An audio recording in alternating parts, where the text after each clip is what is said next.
Pemirsa, masih bersama kami dalam Habar Banjarmasin. Gesan pian yang hanya bergabung, berikut Habar Banjarmasin utama hari ini.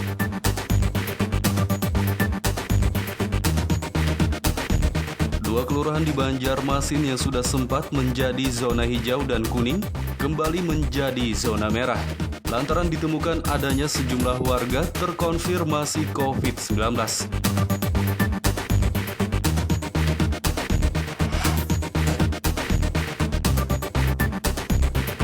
Sebanyak 239 sekolah dasar SD negeri di Kabupaten Hulu Sungai Selatan akan melaksanakan pembelajaran tatap muka pada bulan Januari 2021 mendatang.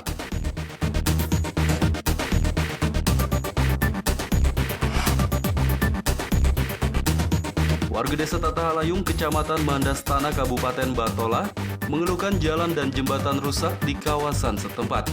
Kerusakan jalan dan jembatan tersebut dinilai sangat mengganggu aktivitas warga, bahkan berdampak pada harga jual hasil pertanian mereka.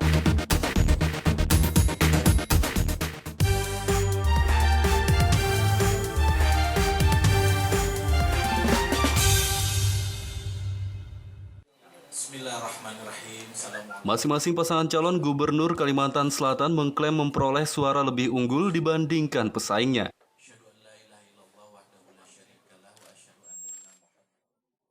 Dari kubu paslon gubernur nomor urut 01 Sahbirin Muhyiddin, klaim perolehan suara lebih unggul disampaikan oleh ketua tim pemenangan mereka, yakni Rifki Nizami Karyasuda. Menurut Rifki Nizami Karyasuda, pasangan Sahbirin Muhyiddin memperoleh suara 50,24%. Sementara pasangan Denny Indrayana di Friadi memperoleh 49,76%. Menurutnya persentase tersebut berdasarkan data rekap C1 yang dikumpulkan dari 9.000 lebih TPS se-Kalimantan Selatan. Selain itu ia juga mengaku data tersebut sesuai dengan hasil yang diumumkan oleh dua lembaga survei dan tim internalnya. Ya, yang pertama kami telah merekap seluruh form C1 dari lebih dari 9.000 TPS se-Kalimantan Selatan, dari 153 kecamatan se-Kalimantan Selatan, dan berdasarkan rekap itu sebagaimana quick count juga yang diumumkan oleh dua lembaga survei dan data internal kami alhamdulillah leading atau memimpin perolehan suara. Nah, karena itu posisi ini harus tetap kami jaga agar kemudian tidak ada penyimpangan, penyelewengan pada saat rekapitulasi suara di tingkat PPK atau kecamatan. Saya selaku ketua tim pemenangan memerintahkan kepada seluruh tim pemenangan kabupaten kota dan kecamatan untuk memastikan keberadaan saksi-saksi kami. Kami punya 6 orang saksi di setiap kecamatan, dan dari 6 orang itu kami perintahkan secara bergiliran 4 orang untuk menginap, menjaga proses ini sampai dengan akhir, sampai dengan form di tingkat kecamatan itu ditandatangani baik oleh PPK, Panwaslu di tingkat kecamatan maupun oleh para saksi yang ada. Sementara pasangan calon gubernur Kalsel nomor urut 2 Denny Indrayana di Friadi juga mengklaim memperoleh suara lebih unggul dibandingkan paslon nomor urut 1 Sahbirin Muhyiddin.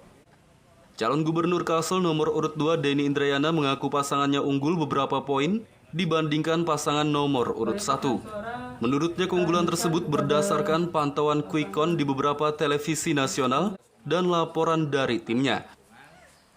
Selain itu di sejumlah wilayah di Kalsel, ia juga menyatakan mendapat laporan memperoleh suara yang signifikan. Saya memang mendapat laporan, alhamdulillah suara-suara kami yang terutama di beberapa lokasi itu kemenangannya relatif dengan angka yang lumayan besar. Quick count juga saya memonitor di beberapa televisi nasional. Alhamdulillah kami unggul beberapa poin. Tentu kita harus menunggu hasil yang lebih legitimate, yang lebih bisa dijadikan dasar real count yang dilakukan KPU. Meski masing-masing pasangan calon gubernur Kalsel mengklaim memperoleh suara lebih unggul, namun keputusan pemenangnya masih menunggu hasil resmi dari Komisi Pemilihan Umum KPU Kalimantan Selatan. Dari Banjarmasin, Kalimantan Selatan, Muhammad Lutfi Darlan dan Fahrulani melaporkan.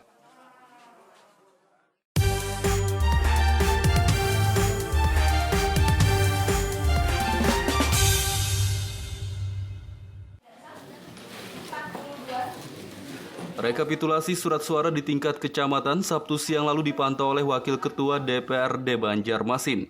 Pemantauan dilakukan guna memastikan rekapitulasi berjalan dengan lancar.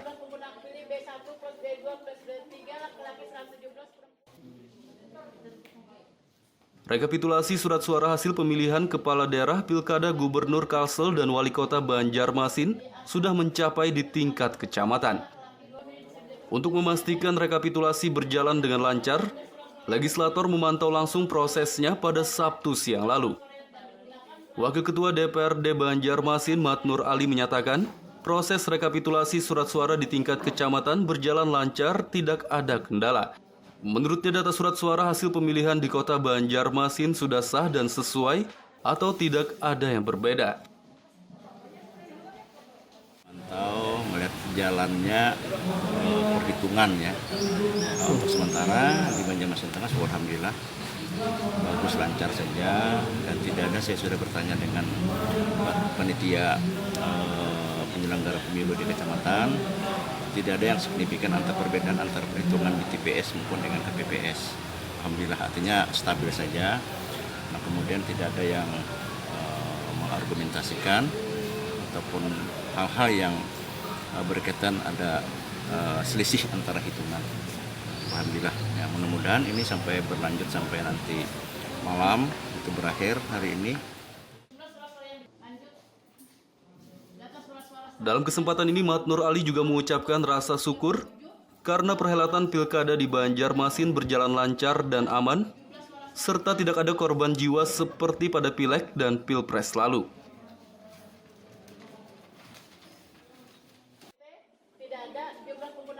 Dari Banjarmasin, Kalimantan Selatan, Muhammad Lutfi Darlan dan Zoanda Adriani melaporkan.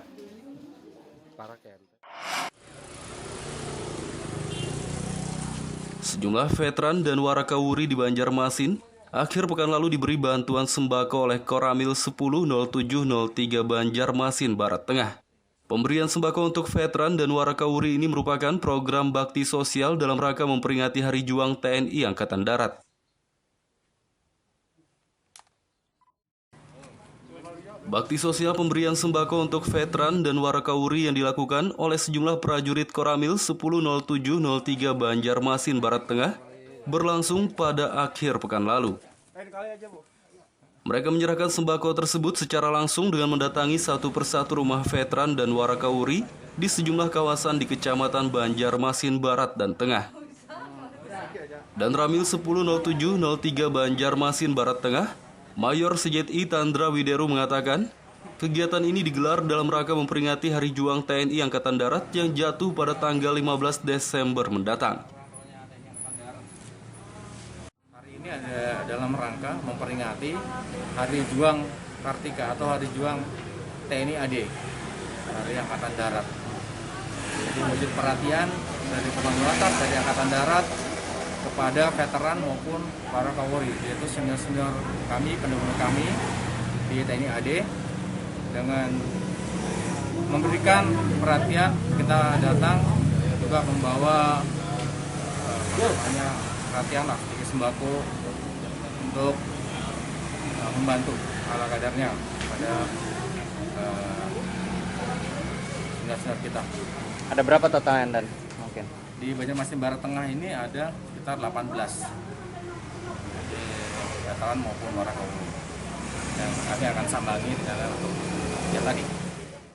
Saya mengucapkan terima kasih atas perhatiannya kepada saya sebagai anggota veteran Banjarmasin. Jadi sekali lagi saya banyak mengucapkan terima kasih. Sekali lagi saya walaupun gimana saya tetap konsisten terhadap generasi yang akan datang. Diharapkan bantuan sembako ini bisa meringankan beban perekonomian bagi para veteran dan warakawuri, terlebih di tengah situasi pandemi COVID-19 saat ini.